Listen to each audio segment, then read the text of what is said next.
అందరికీ praise lord. ఎలా ఉన్నారు? అందరూ బాగున్నారా? చాలా కాలం అయిపోయింది ఇలా వీడియో చేసి.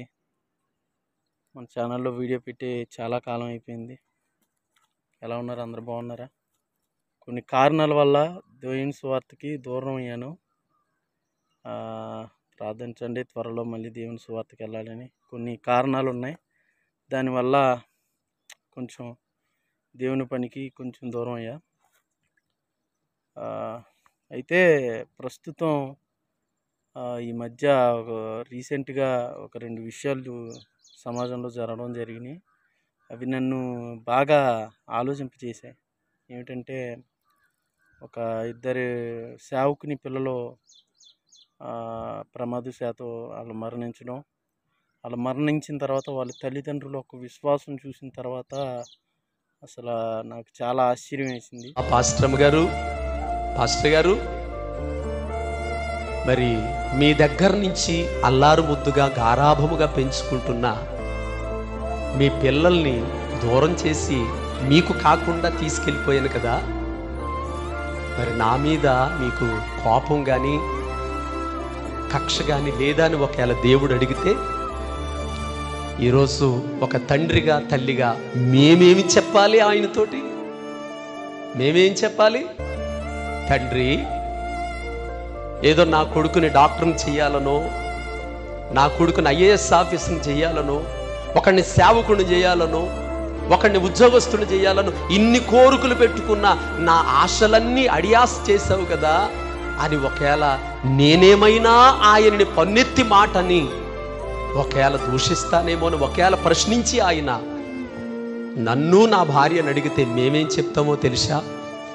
నా పిల్లలు మాకు కాకుండా నువ్వు తీసుకెళ్ళావని నీ మీద కోపం కంటే నా పిల్లలు నీ ఒడిలో ఉన్నారనే సంతోషమే నాకు ఎక్కువగా ఉంది నాయన. అట్లాగే మంగళగిరి దగ్గర ఒక మందిరం అన్ఎక్స్పెక్టెడ్గా ఒక ప్రమాదవశాత్తు అది కాలిపోవడం జరిగింది.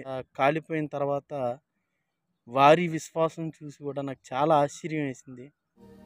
మందిరం చెప్పండి, పర్వాలేదు. మందిరం కాలిపోయింది, పూర్తిగా కాలిపోయింది. కానీ నేను నమ్మి విశ్వసించి నా దేవుని సన్నిధిలో చెప్తున్నాను మాట, దర్శనం కాలిపోలేదు, పిలుపు కాలిపోలేదు, విశ్వాసం కాలిపోలేదు. అది ఈ హృదయాల్లో దర్శనాన్ని కాల్చగలిగిన వాడు, పిలుపును కాల్చగలిగిన వాడు, విశ్వాసాన్ని కాల్చగలిగిన వాడు ఈ భూప్రపంచంలో ఎవరు లేడు. నా యేసయ్య మాత్రమే సజీవుడు. విశ్వాసాన్ని, దర్శనాన్ని, పిలుపుని సజీవంగా ఉంచాడు. మందిరం భౌతికంగా కాలిపోవచ్చు కానీ విశ్వాసం కాల్చబడలేదు, పిలుపు కాల్చబడలేదు, దర్శనం కాల్చబడలేదు. దేవుని కృప మనకు తోడుగా ఉండును గాక. ఆమేన్. ఈనాడు ఈ 2 విషయాల్లో చూసిన వీరి విశ్వాసం మనల్ని అసలు ఎంతగానో ఆశ్చర్యంలో ముంచేసింది. అయితే ఆనాడు యేసు ప్రభు వారితో కలిసి తిరిగిన శిష్యులు వారి యొక్క విశ్వాసాన్ని ఒకసారి గమనిస్తే అసలు ఇంకా అద్భుతం కదా. వాళ్ళైతే అసలు మరణానికి కూడా వెనకాల కదా. నిజంగా చాలా ఆశ్చర్యంగా, చాలా ఆనందంగా ఉంది. ఇలాంటి రోజుల్లో కూడా శ్రమని ఆశీర్వాదంగా ఎంచుకొని దేవుని కొరకు పనిచేయడం, దేవుని కొరకు నిలబడడం చాలా చాలా ఇన్స్పైరింగ్గా ఉంది.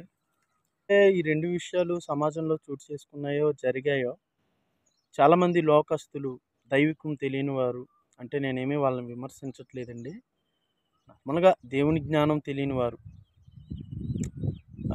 చాలా అవహేళనగా, చాలా ఒక రకంగా చెప్పాలంటే వారు ఆనందం పొందుకునేటట్లుగా పోస్టులు, మాటలు, వీడియోలు చేసుకొని ఆనందం పొందుకున్నారు.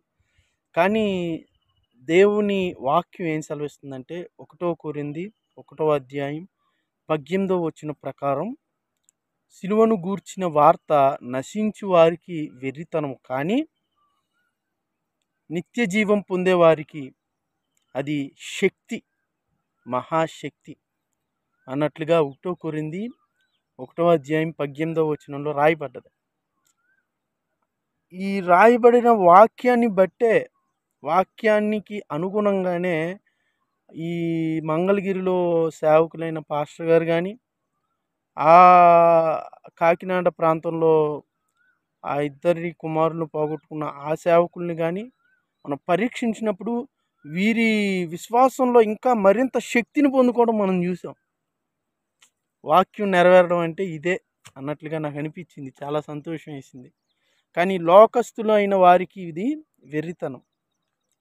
అంటే నేనేమి విమర్శించట్లేదండి, నేనేమి వారిని తక్కువ చేసి మాట్లాడట్లేదు. వారికంటే తెలియక అంతే. ఏ మనిషి అయినా తప్పు చేస్తున్నాడు అని అంటే తెలియక మాత్రమే. తెలిసి చేసేవాడు దుర్మార్గుడు అవుతాడు.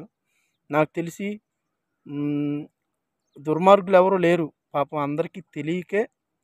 నేనేమి వాళ్ళని వేరే రకంగా అంటలేదు, కానీ వారికి తెలియక మనం వారి కోసం ప్రార్థన చేయాలి.